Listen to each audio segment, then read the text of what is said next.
All right, we're recording. I think we want to give everyone a minute to join, though. That'll work.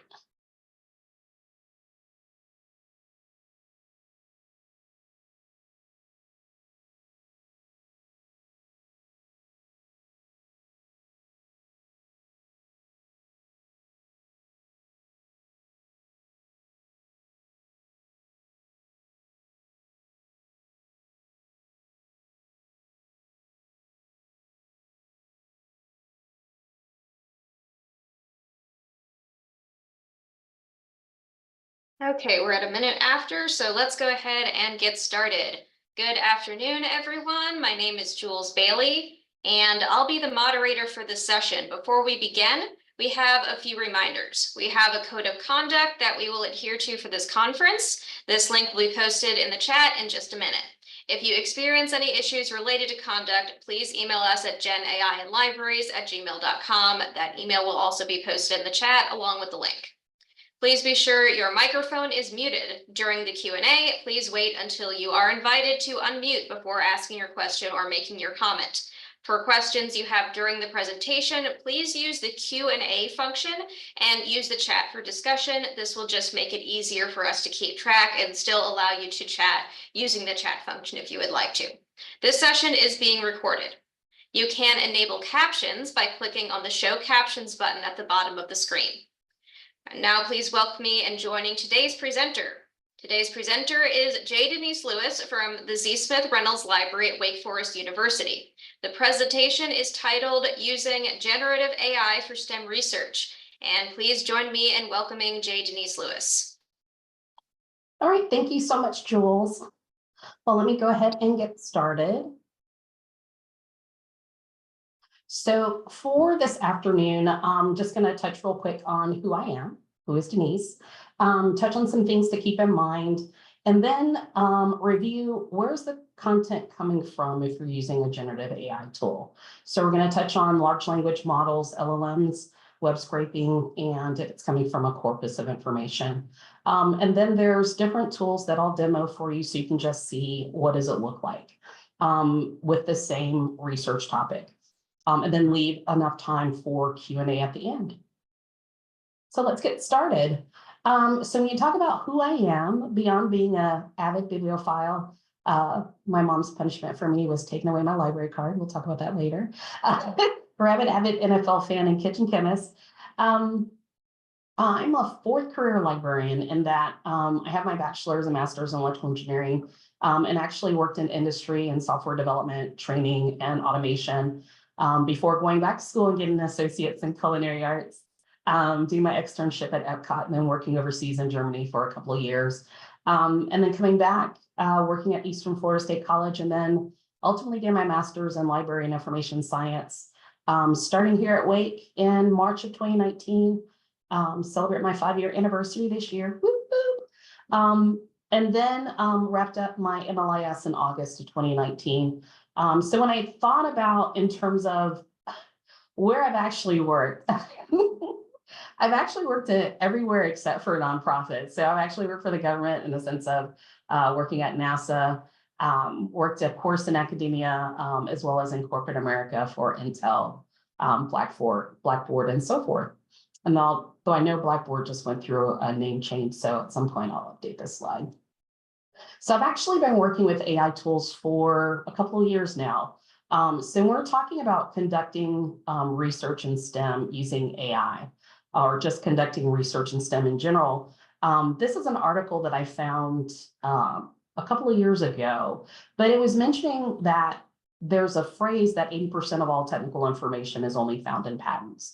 So the author actually did a deep dive into where that phrase came from and is it actually true. The unfortunate thing is still to this day, despite open access policies, both in Europe as well as here in the US, there's still a lot of STEM information that's behind a paywall.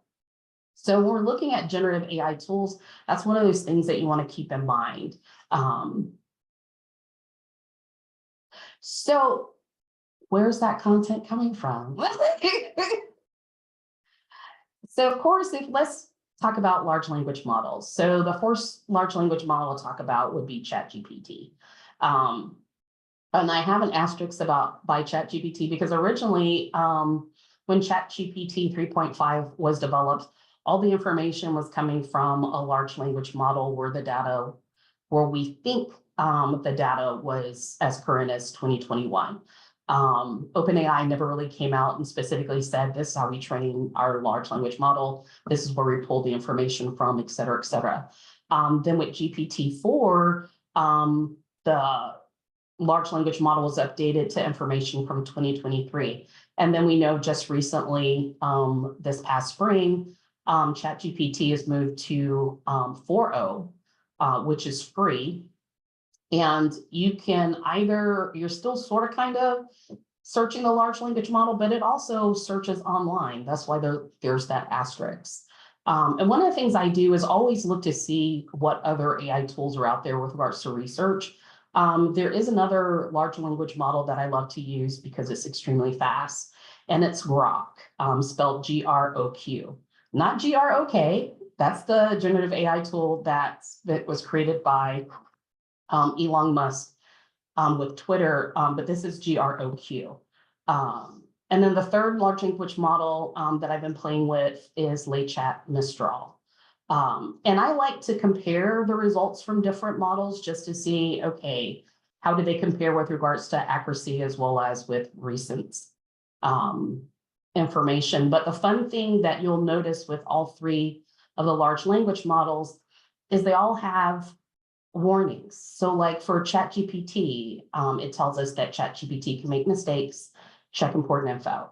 For Grok, it explains that it's an LM-based chatbot, accuracies, correctness, or appropriateness cannot be guaranteed. And then for LayChat Mistral, it even talks about the fact that it's a beta version. Responses may contain inaccuracies. So as a STEM researcher, the question you want to ask yourself is that the type of tool you want to use? And there are different reasons why do you want to use it and why you don't. Then we look at those generative AI tools that are literally scraping the web in terms of looking across the internet and pulling information where it can. We have Gemini, although Gemini has also gone through its own metamorphosis similar to ChatGPT. And Perplexity.ai have an extra by that because you can change the focus for Perplexity. So one of the things I did want to highlight, Gemini also has the disclaimer that it may display inaccurate info, including about people, so to double check your responses. But with Perplexity, you can change the focus of the search. So you can search across the entire internet. You can change it to search academic papers. You can change it if you want it to generate text or to chat without searching the web. And then there are other changes that you can make to the focus with regards to Perplexity.ai. Now, when we talk about corpus, that's where I mean that you're actually pulling information from either a group of papers. And when I say group, I'm talking like millions versus 1, 2, 3. So that's what I was saying with Perplexity. You can pull from academic papers. You can even search YouTube, discover YouTube videos that you want to watch. Scite.ai is another AI tool.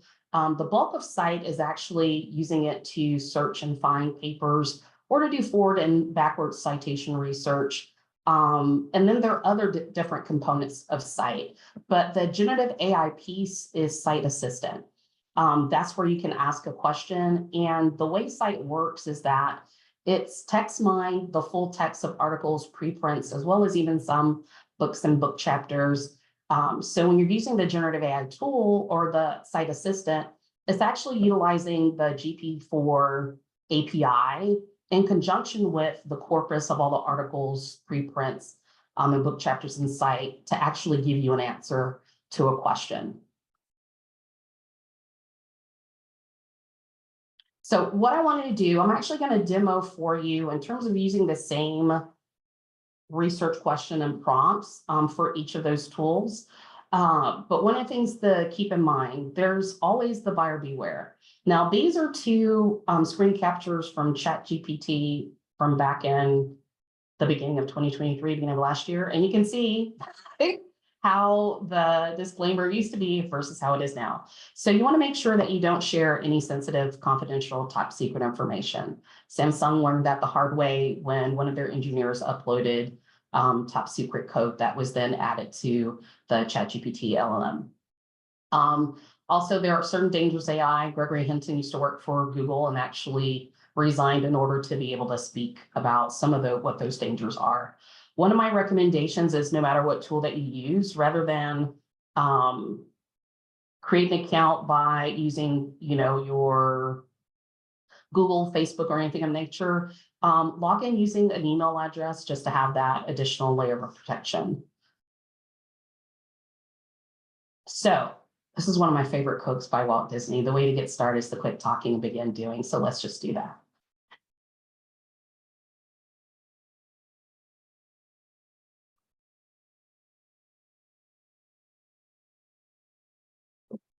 All right, so let me make this larger so that you can see.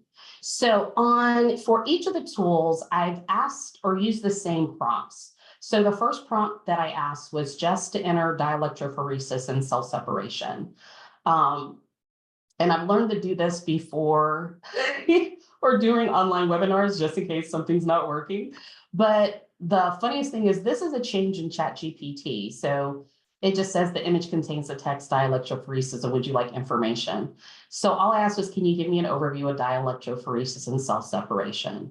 So it did break down dielectrophoresis in terms of giving the definition. Dielectrophoresis, the movement of a dielectric non-conductive particle and a non-uniform electric field. It gave applications in cell separation, talking about the mechanism as well as the methods for dielectrophoresis, microchips, dielectrophoresis flow symmetry, talked about advantages, challenges, as well as gave examples of using dielectrophoresis applications in cell separation. So then I asked it, what articles would you recommend for reading more in depth on DEP, dielectrophoresis applications in cell separation? And it actually searched for sites. And the fun thing about it is you can actually click and see the sites that it actually searched on. And then, it gave an overview of each of the articles and why you want to read them, as well as gave you a link to the actual article. So if I click here, I actually go to the article, signal-based methods and dielectrophoresis for cell and particle separation. Here in the American Institute of Physics, there's the 50 years of dielectrophoresis cell separation technology. If I look at the third review article from the American Institute of Physics, it's a review article, dielectrophoresis, status of theory, technology, and applications. Now, would I have done this in ChatGPT before the changes this past spring? No.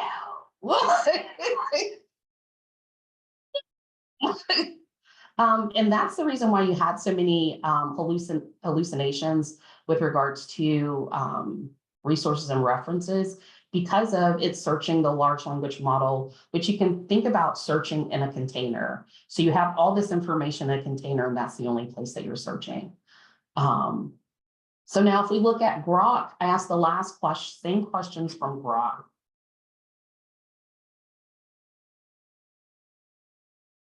Now, Grok acts really like your typical large language model, except that it answers from the bottom up. So I asked it dielectrophoresis and cell separation. It explained dielectrophoresis as being a technique to manipulate and separate cells based on their dielectric properties.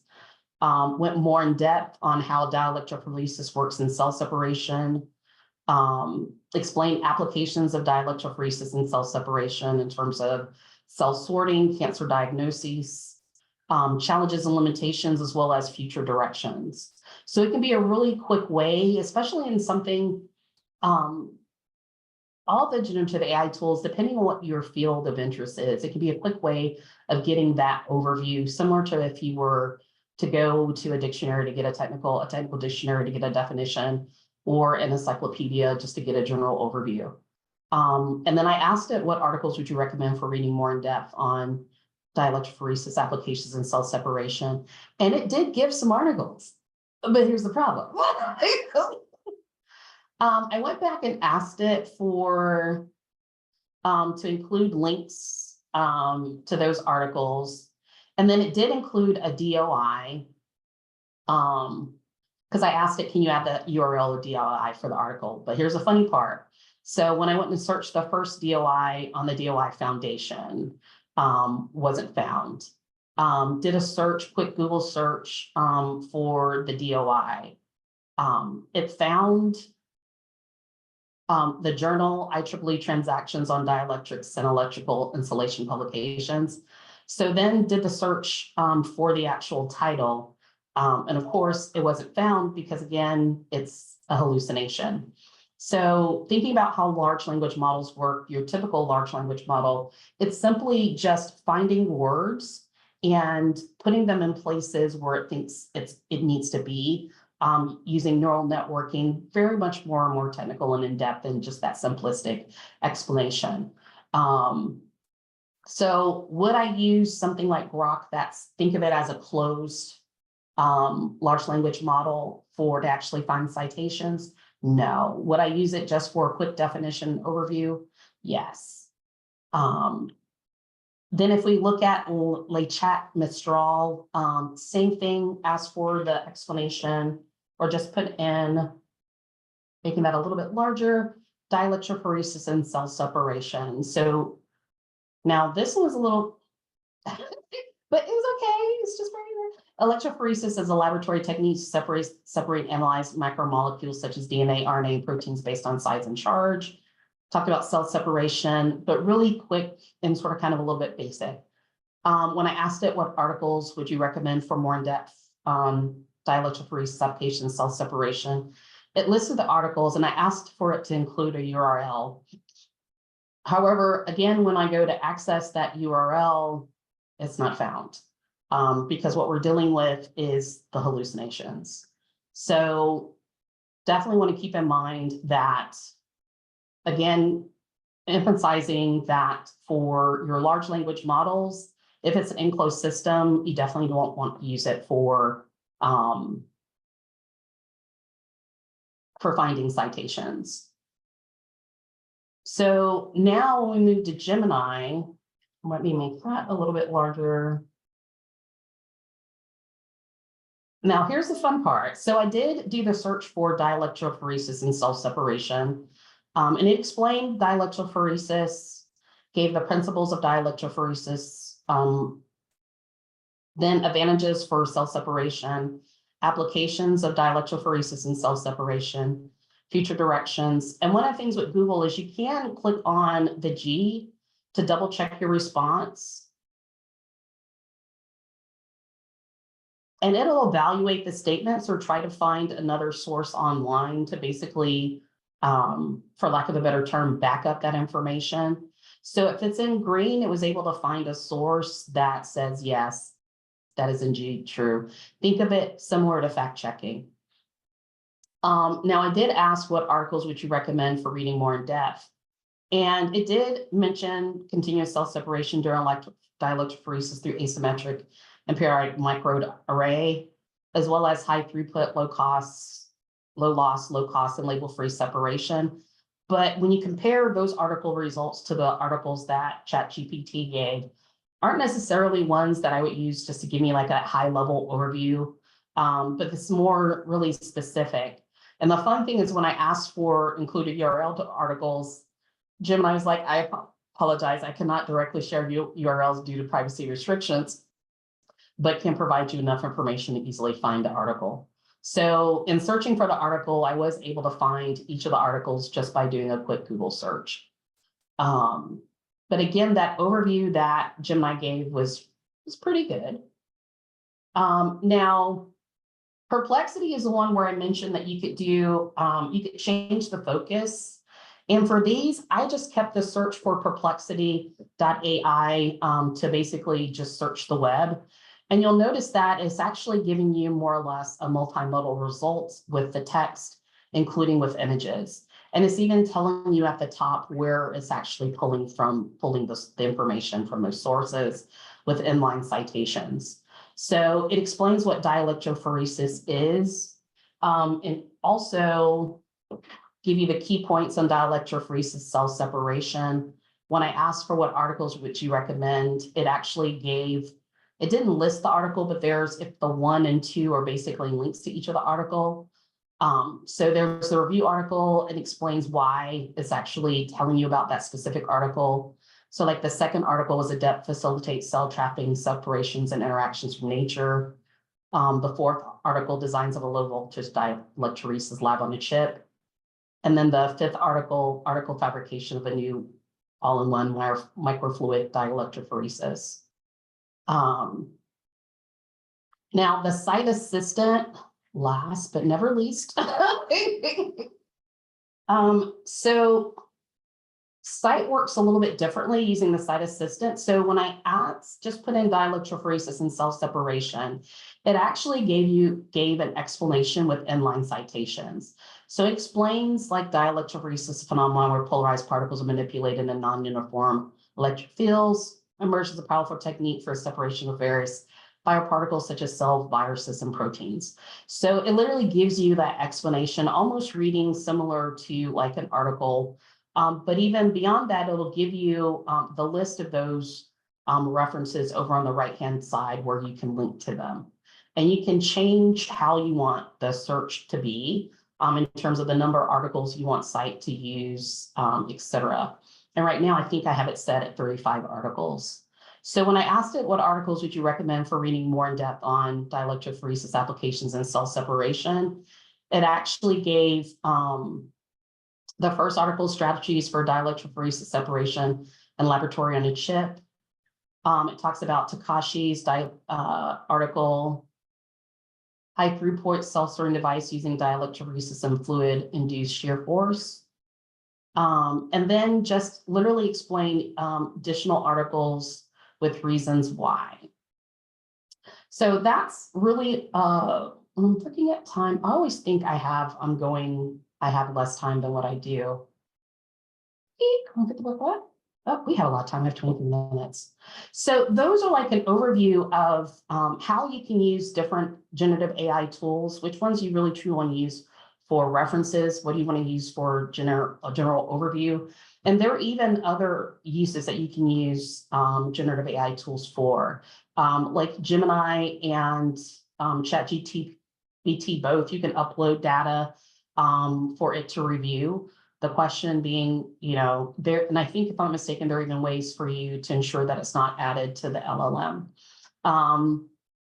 But if you think about the whole scientific research method, going from establishing your research question to doing your experiment, etc., analyzing the results and then publishing it.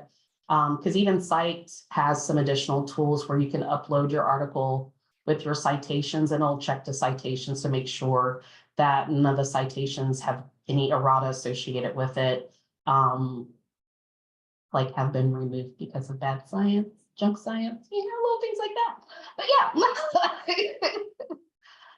But any questions or anything anyone wants to demo? We do have 2 questions in the Q&A. I can read them out. I'll read one at a time out to you if you'd like. All right, so the first one asks, how transparent are the LLMs about their corpus? In particular, I'm wondering how necessary paid licenses to index databases compare to what these tools help patrons find versus these new tools like scite.ai. Thank you.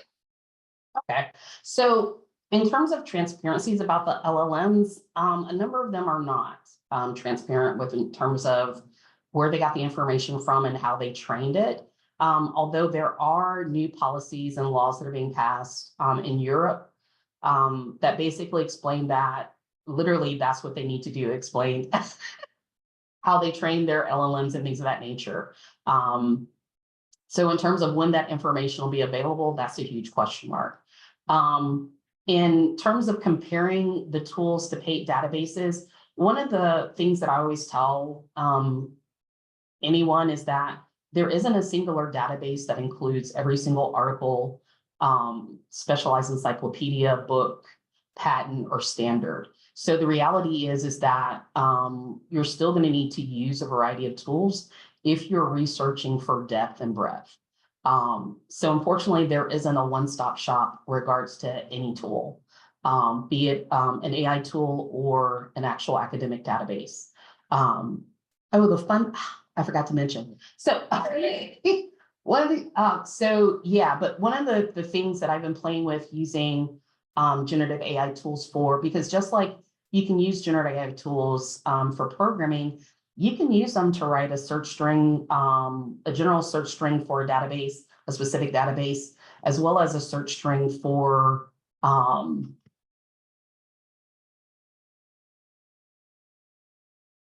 a systematic review. So there are a variety of different ways that you can use generative AI that way. So depending, and I will say this, depending on what the topic is, the currency, like if it's covering a topic that's more recent or something that, is historical, also depending on if it's like an esoteric topic where there's not really that much information about it, the search strategy that I would actually help a patron with would really vary. So like if we're researching something and I've only been able to find a handful of articles and more articles are needed, I would actually use insightful.xyz. It's a really good AI tool for, given a singular article, finding similar articles to that, as well as finding researchers in that area, finding publications in that area. It's really good in terms of using co-citations, and I'm forgetting the other term off the top of my head.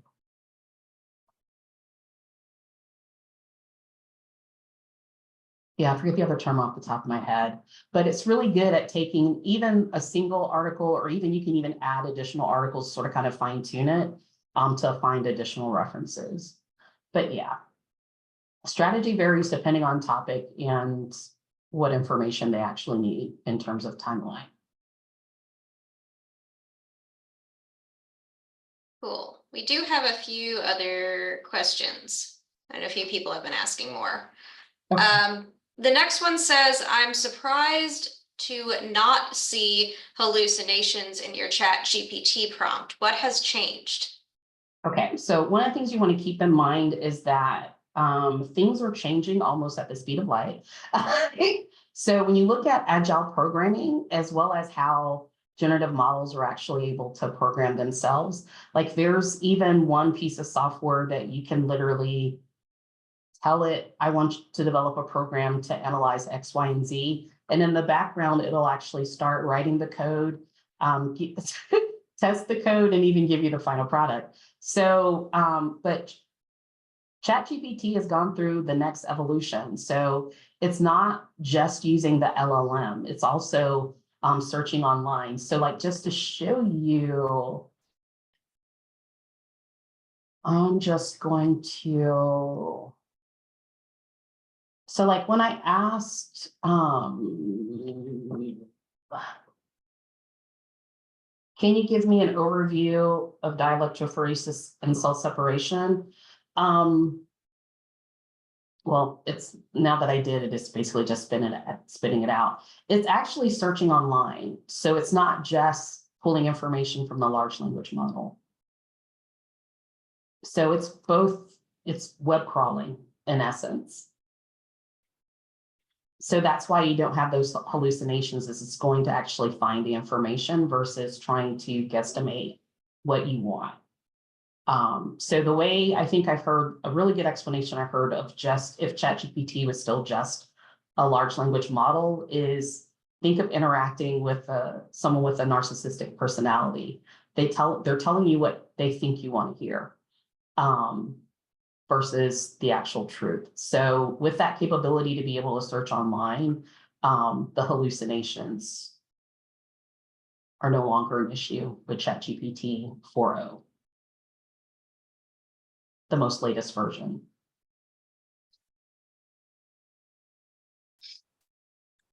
Okay, so next question. How frequently do large language models bring back articles from predatory journals?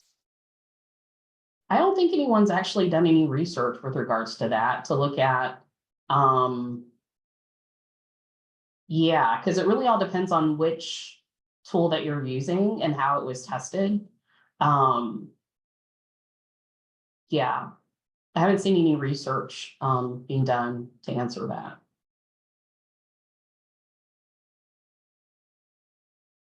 Okay, thank you. Next one. Have you had a chance have you had a chance to try out Scopus AI? If so, thoughts. And as an aside from me, Jules, who did not ask this question, I have tried Scopus AI and have been to some of their webinars. So if you are completely unfamiliar, I am happy to talk about my experience briefly if we have time. So here's the sad thing. I actually signed up to be a beta tester and I looked at it once. And what it looked like it was doing was a little bit of what Site Assistant does in terms of looking at the corpus of the articles that are included in Scopus and answering and returning articles based on that. Is that a fair assessment? Yeah, so my experience with it is dating back to the spring, and this is a few months ago, and in the world of generative AI, things could have changed since then. But as of the webinars that I attended from them back in the spring, it was searching the last 10 years of title abstract only. So, and it was just so they essentially they have their data set and they had to start somewhere. When you first started looking at it, it looks like it has some cool capabilities, but as with a lot of generative AI things like ChatGPT before its current iteration, it seemed like there were some people that reviewed it and put their own sort of particular research interest into that to see what it said. And it seemed to still pull up some information that had errors in it. But of course, it was alpha testing. It was very early when I was looking at it. It was probably back in February or March. So it may have improved by now. It may not have improved by now. I'm not sure. You'd have to double check with Scopus, but that was the state of things with it early on. Yeah, because research shows that you really want to, if you're using text mining, you want to pull from the full text of the article versus just the title and abstract. Yeah, there's actually an article about that where they had analyzed millions of articles. Full text, abstract, title. Not what I wanted. Comparison to text mining.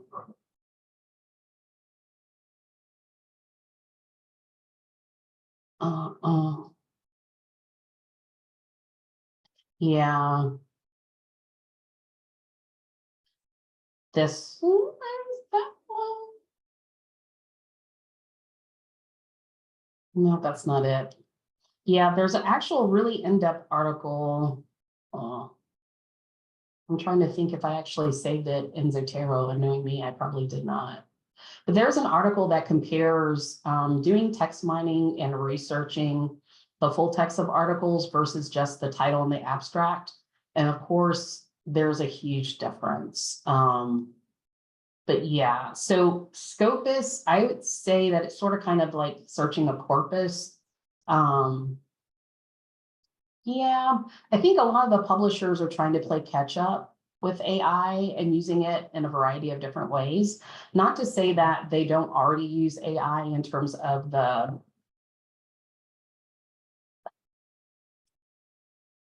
word is escaping me, algorithms that are used for searching. And there's another article that came out talking about how publishers are using AI with regards to the peer review process. So definitely, yeah, we'll start looking at the fact that more publishers are utilizing AI in a variety of different ways. Not to say that they haven't, because AI has been out there since 50s and the 60s. Next question. All right, so for the next question, well, I'm going to actually skip down a bit because someone just said something else about Scopus AI. So further down, it said, I beta tested Scopus AI. I also served on the advisor panel for Web of Science Research AI with the developers. And same person, Juan, also linked to Choice Webinar with Scopus AI. So I'm just going to mark these as answered here since they're not questions, but unless you have something you'd like to say to that. But Juan, I will welcome you to also put that in the chat because it's going to be easier for you to discuss in the chat as opposed to in the Q&A. And I think some people may want to see that and may have missed it in the chat. All right, and marking these as answered, and I am scrolling back up to the next question. All right, what I have been seeing thus far is that there really isn't a one-stop shop, but if you could only teach one or share one tool with undergraduate STEM students, which one seems to be the most effective? I would probably teach them Scite because literally they can use it from the beginning to the end. So from starting to finding articles for research, asking questions if they wanted to query the text. If they were writing an article for undergraduate research and were looking to publish it, they could check the references to make sure that all the references that are using are okay. So it literally can help the students from beginning to end. And then in Scite, you can also create a dashboard with a group of articles that it will email you any new articles that have been added through negotiations with publishers and or journals. So that'd be my one-stop shop. All right, cool. So our next question is, how will we handle censorship by large language models? For example, Gemini refuses to answer who won the 2020 election. Google has said that it will not allow the AI to answer it. My quick, yes, because of lawsuits, a lot of the AI tools, especially those that are working with large language models, are starting to edit in a variety of different ways. So in terms of how to handle censorship, my quickest recommendation would be to find another tool. The quickest way to find something similar to an AI tool that you want to replace would be to say related Gemini. Or actually, let me give it more information. Actually give it the URL.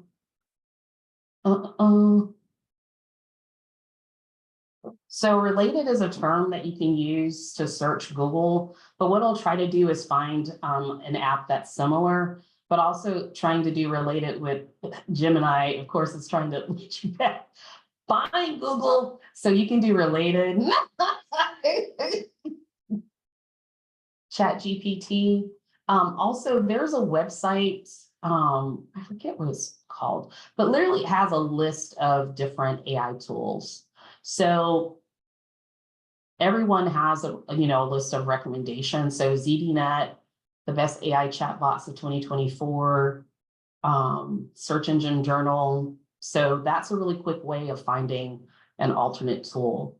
But yeah, I mean, with elections being as important as they are, and with deep fakes also becoming an issue, more and more tools want to avoid the Cambridge Analytics fiasco of the past.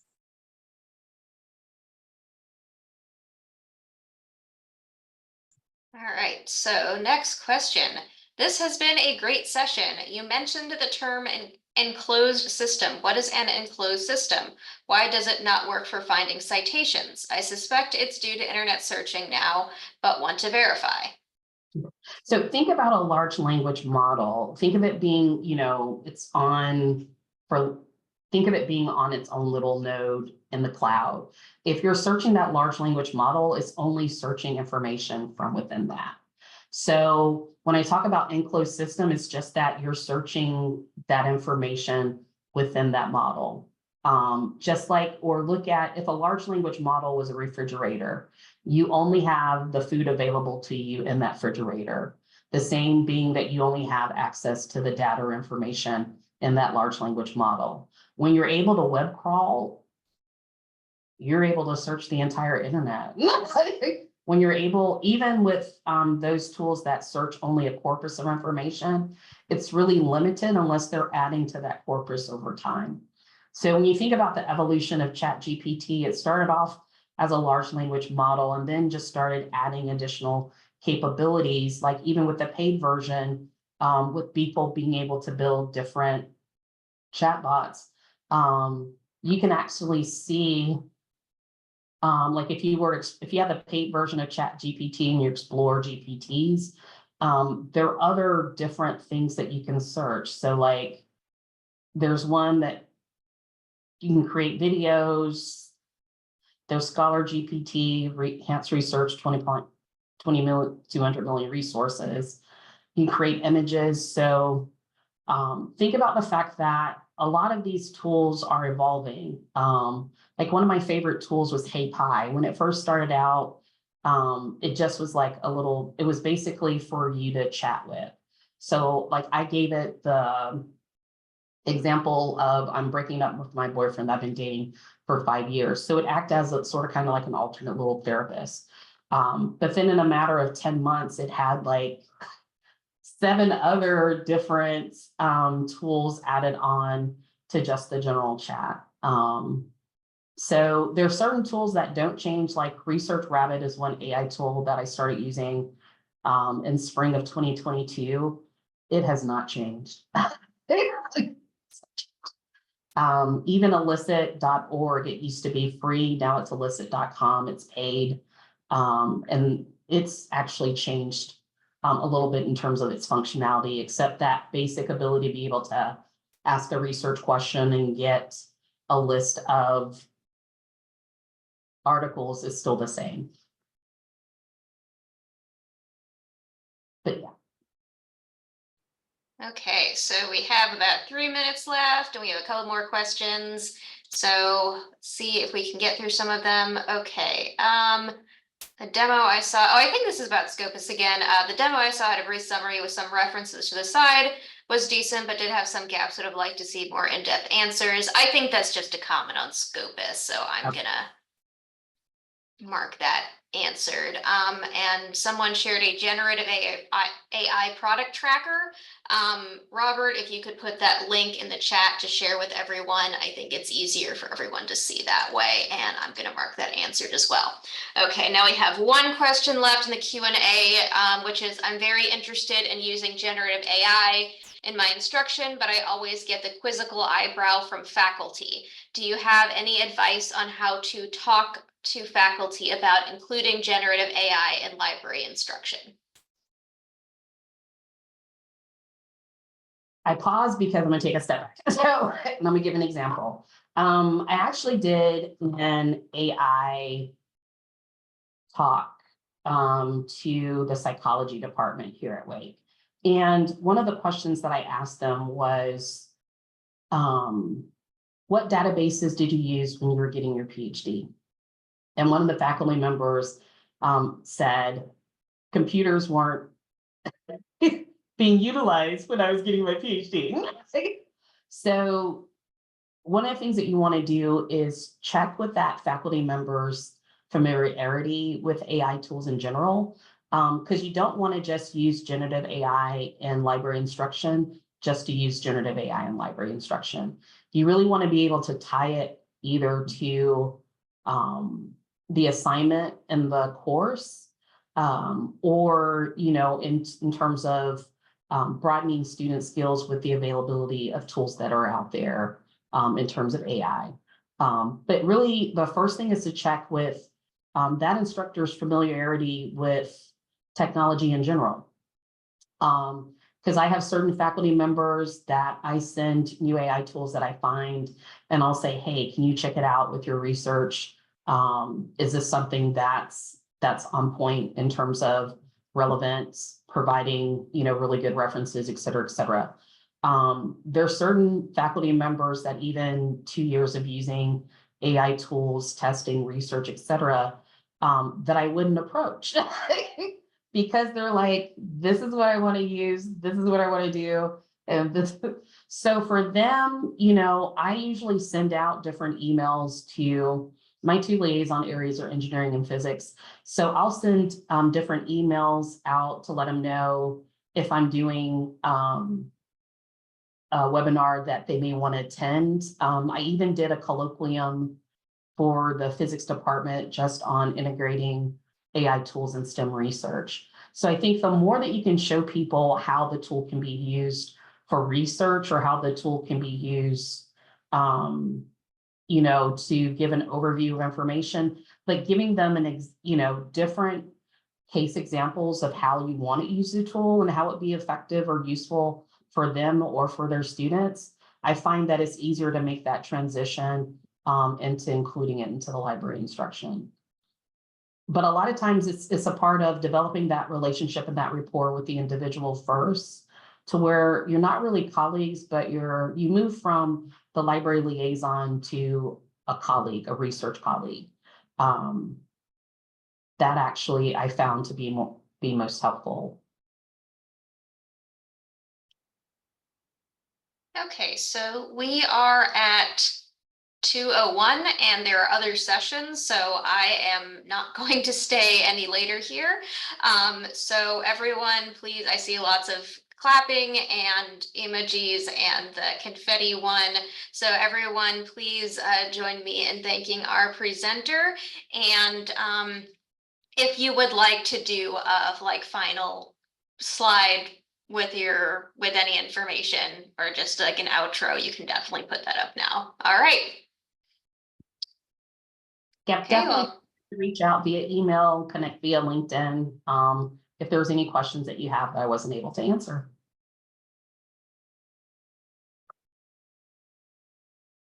all right. Thank you, everyone. Bye all.